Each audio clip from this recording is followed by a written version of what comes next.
The air in Taipei is thick with tension, as if the city itself is holding its breath. Every street corner, every crowded market seems to pulse with a quiet anxiety, the weight of uncertainty pressing down on daily life. Just across the Taiwan Strait, China's military is staging its largest ever exercise. Hundreds of ships, fighter jets, and troops rehearsing an invasion. The scale is unprecedented, a show of force that has captured the world's attention and sent shockwaves through the region. Live, satellite feeds show a formidable armada, amphibious landing ships, destroyers, and stealth fighters in simulated attack runs. The images are broadcast in real time, making the threat feel immediate and inescapable. This is not just a drill, it's a message, a dress rehearsal for taking Taiwan by force. Explosions echo across the water, and the world is left to wonder if this is a warning or a promise of what's to come. The world is watching, and so is every screen in Taiwan. Newsrooms buzz with updates, and families gather around television searching for reassurance in the faces of anchors who can offer none. The exercise, codenamed Joint Sword 2026, is a display of overwhelming power and coordination. Every maneuver is calculated, every movement a signal that the PLA is ready for whatever comes next. Analysts note, this is a modern, sophisticated PLA, practicing the very maneuvers needed for a real assault. Advanced technology, precision tactics, and relentless discipline are on full display. For Taiwan's 24 million people, this is a clear and present danger. The threat is no longer abstract, it's visible in the worried glances exchanged on subways and the hushed conversations in homes. Life goes on, but anxiety simmers beneath the surface. People check their phones for updates, students struggle to focus, and a sense of unease lingers in the air, coloring every moment with uncertainty. Taiwan's military is on high alert, air defenses scan the skies, reservists are ready. Across the island, drills are stepped up, and the sense of vigilance is palpable, as if everyone is bracing for the unknown. Taipei's government condemns the drill, but words feel small against such might. Officials urge calm, but their measured tones can't mask the gravity of the situation. The question is no longer if, but when, and how Taiwan would fight back. In war rooms, strategies are debated, and every possible scenario is mapped out in painstaking detail. The PLA's lights glitter on the horizon, each a threat and a target. The night is alive with the hum of engines and the silent calculations of those preparing for the worst. The exercise is meant to intimidate, but it also gives Taiwan a live preview of PLA tactics. Every maneuver is recorded, every pattern analyzed, turning the threat into an opportunity for preparation. Taiwan's defenders are studying every move, preparing for the day drills become reality. Training intensifies, and the resolve to protect their home grows stronger with each passing hour. The shadow of the dragon is long, but the people here refuse to live in fear. In the face of uncertainty, they stand united, determined to defend their freedom, their identity, and their future no matter what comes next. To truly grasp the scale of Taiwan's challenge, you have to look at the numbers that are almost unimaginable in modern warfare. A full-scale PLA invasion would make even the D-Day landings look small by comparison. We're talking about mobilizing between 300,000 and 400,000 troops, assembling hundreds of warships, and commandeering thousands of civilian vessels to cross the Taiwan Strait. The logistics alone would be staggering, requiring months of planning and coordination on a scale rarely seen in history. The PLA Navy would deploy its most advanced assets, aircraft carriers, destroyers, and submarines, working together to shield the invasion force and enforce a tight blockade around Taiwan, aiming to cut off all outside support and supplies. Meanwhile, the PLA Air Force would launch a relentless campaign for air supremacy, sending thousands of sorties to overwhelm and destroy Taiwan's air force, targeting runways, radar sites, and command centers in a bid to dominate the skies from day one. The rocket force would unleash a devastating barrage of missiles, striking air bases, ports, government buildings, and critical infrastructure, aiming to paralyze Taiwan's ability to respond and coordinate its defense. But this operation isn't just about landing troops. It's about moving mountains of tanks, artillery, fuel, and supplies, everything needed to sustain a massive invasion force across 100 miles of contested, dangerous water. Such a massive buildup would be impossible to conceal. Satellites and intelligence agencies would track every ship, every convoy, and every soldier as the invasion force assembles. The world would watch in real time as Chinese ports fill with warships and troops mass in Fujian, the tension building with each passing day. This lengthy preparation phase, lasting weeks or even months, would be Taiwan's most critical window. It's the time to mobilize reserves, fortify defenses, and coordinate with allies for support and intelligence. The invasion doesn't begin when the ships set sail. It starts the moment the first soldier is mobilized, the first order is given, and the machinery of war begins to turn.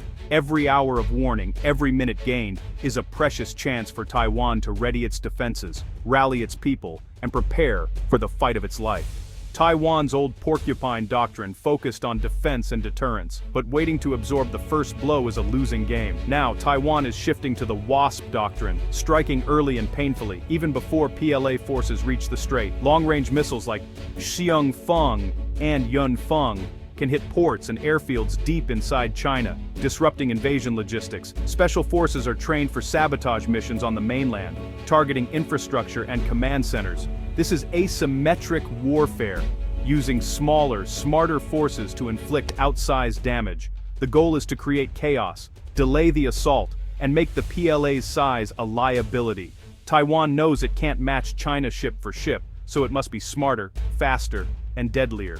Mobile, hard-to-find weapons and proactive strikes are now central to defense.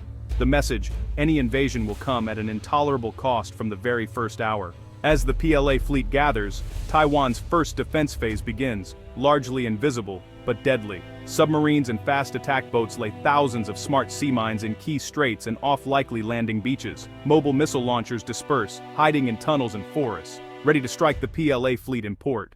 The goal: damage and delay the invasion, buying precious time. Special forces may sabotage infrastructure on the mainland, targeting communications and supply lines. These high-risk missions aim to sow confusion and slow the PLA before a single landing craft launches. Every ship sunk or hour delayed strengthens Taiwan's hand. This is the essence of the WASP doctrine: proactive, asymmetric, and relentless. The invasion's opening act is a relentless missile storm, a display of overwhelming firepower designed to shock and awe. The PLA rocket force would unleash hundreds, even thousands of missiles in rapid succession, targeting airfields, radar sites, and command centers, hoping to blind, paralyze, and cripple Taiwan's defensive network before it can fully respond. Taiwan's multi-layered air defense network, Skybow, Patriot, Hawk, Avenger, would spring into action, intercepting as many incoming threats as possible in a desperate effort to shield vital assets. Explosions would light up the night sky, painting the horizon with fireballs and shockwaves, but inevitably, some missiles would break through the defenses. Taiwan's Air Force, with jets dispersed to underground hangars and hidden shelters, would scramble to survive the onslaught and launch counterattacks, racing against time and destruction. Runway repair crews would work tirelessly, often under fire, to patch bomb craters and restore damaged airstrips, ensuring that aircraft can keep flying and fighting. China's objective is clear: achieve total air supremacy. For Taiwan, the mission is air denial, to keep the skies contested and prevent the PLA from gaining control. Even a handful of surviving Taiwanese fighters, armed with deadly anti-ship missiles, could inflict devastating losses on the invasion fleet, turning the tide of battle at sea. The outcome of this high-stakes missile duel could determine the fate of the entire campaign, shaping the course of the conflict from the very beginning. For Taiwan, survival hinges on keeping just enough planes in the air to threaten the PLA's crossing, forcing China to fight for every inch of airspace. The skies would become a deadly, chaotic battleground, filled with dogfights, missile trails, and the constant threat of sudden destruction. The first hours of this aerial struggle would set the tone for everything that follows, determining not just who controls the skies, but who holds the initiative in the war. With the missile barrage over, the focus shifts to the strait itself. The PLA's massive invasion fleet begins its crossing, hundreds of ships, thousands of lives at stake. Taiwan's strategy isn't to fight ship to ship, but to deny the sea to the enemy. Fighter jets and missile corvettes launch hit-and-run attacks, targeting vulnerable troop transports. Mobile coastal missile batteries fire salvos of anti-ship missiles, aiming to break up the fleet. The PLA's destroyers form a protective shield, intercepting missiles in a deadly ballet. Every transport sunk is a blow to the invasion's chances. Taiwan's goal: attrition. Sink enough ships, and the invasion could collapse before reaching shore. The strait becomes a brutal, unforgiving combat zone. As the PLA fleet nears Taiwan's coast, the battle turns savage. The final 20 to 30 miles become a gauntlet of fire. Artillery, rockets, and drones saturate the landing zones. Fortified coastal batteries unleash thousands of shells and rockets, targeting landing craft as they approach. Drones provide real-time targeting and launch suicide attacks on ships and helicopters. Smart mines, laid earlier, detonate beneath the waves, tearing apart hulls and forcing the PLA to slow and clear paths under fire. The goal breakup formations inflict maximum casualties and make every yard of water a killing field. The more troops and equipment destroyed at sea, the fewer reach the beaches. This is the bloody climax of Taiwan's sea denial strategy. The strait becomes a meat grinder, every minute, every mile, a fight for survival. For PLA troops who survive the crossing, the real nightmare begins on the beaches. Only about 14 beaches are suitable for large-scale landings, and every inch is fortified. Barbed wire, tank traps, and minefields slow the advance, all pre-sighted for artillery and machine guns. Taiwanese troops, dug in and ready, unleash a storm of fire as the first wave lands. Tanks in hull-down positions target PLA armor rolling off landing craft. Helicopters attempting flanking landings are met with Stinger missiles. The chaos is total: explosions, gunfire, and confusion. The PLA must break out quickly or risk being pinned and destroyed on the sand. Taiwan's defenders have trained for this moment, determined to make every inch of beach a graveyard for the invader. The cost of every yard is measured in blood. In the end, Taiwan's defense hinges on readiness and resolve. Soldiers and reservists train relentlessly, knowing these drills could become reality. Taiwan's geography and preparations make invasion a nightmare for any attacker. Early warning and rapid mobilization are key. Every hour counts. 2 million reservists stand ready to augment the professional army. Even if the PLA lands, a brutal insurgency would follow. Taiwan's strategy: make the cost of invasion unthinkably high. By preparing for the worst, Taiwan hopes to keep the dragon at bay and ensure the strait's hellscape remains only a scenario, not reality.